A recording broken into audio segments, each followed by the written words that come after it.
forest through the trees, forgot what I was chasing. Spent so many nights living out at sea that my heart is gone vacant.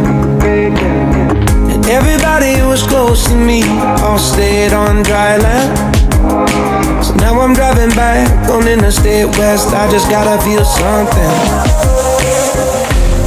Not gonna wait till the morning, because something's gonna change my mind. I don't wanna change my mind. Oh, I wanna stay right here, chilling with my friends for another year. I would walk away from the spotlight for the good life. Come on, turn your hate into poetry, pain into power, enemies to friends and your minutes into hours. I would walk away from the spotlight for the good life, for the good life. So yan, narating na ako. Ito na yun. So yan, grabe yung fog dito. Sobra. So yan, try natin pumasok sa loob kung anong meron doon. Tatayan pa. Baka gusto natin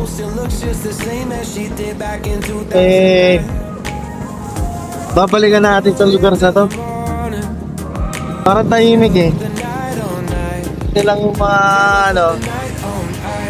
ito marami din pala. Pwede pala mag-overnight dito, mag-camping. Yan hindi ko alam.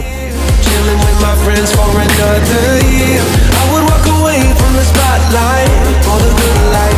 Oh, come on, turn your hate into poetry, pain into power, enemies to friends and your minutes into hours.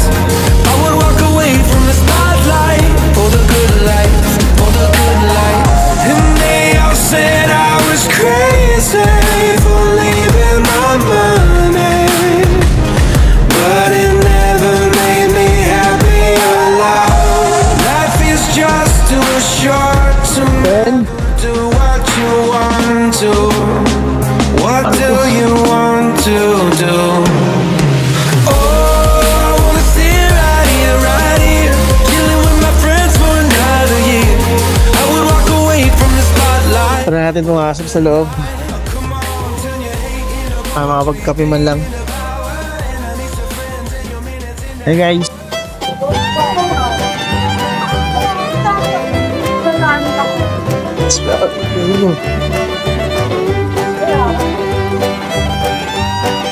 Ito pala. Ayan. Ganito.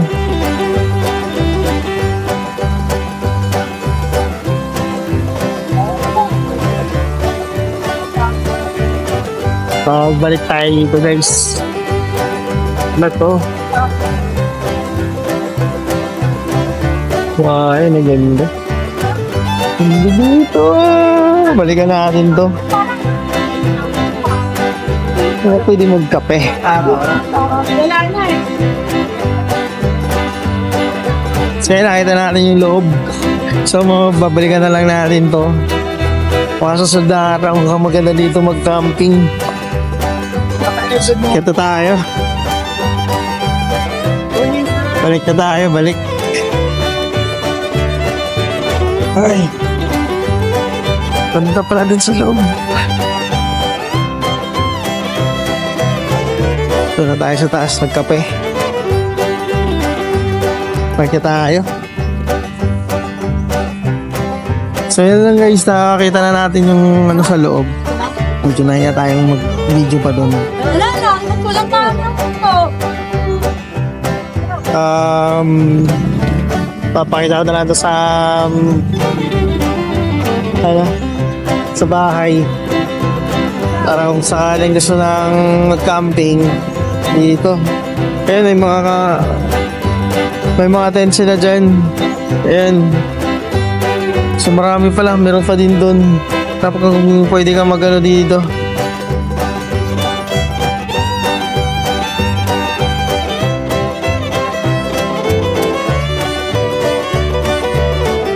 Tara, nagtanong tayo na kung magkano yung rate dito. Papawayan Falls.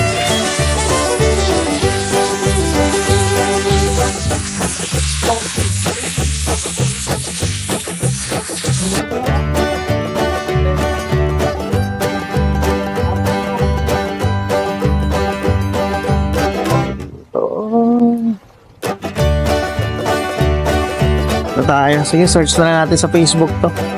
Kung magkano rate.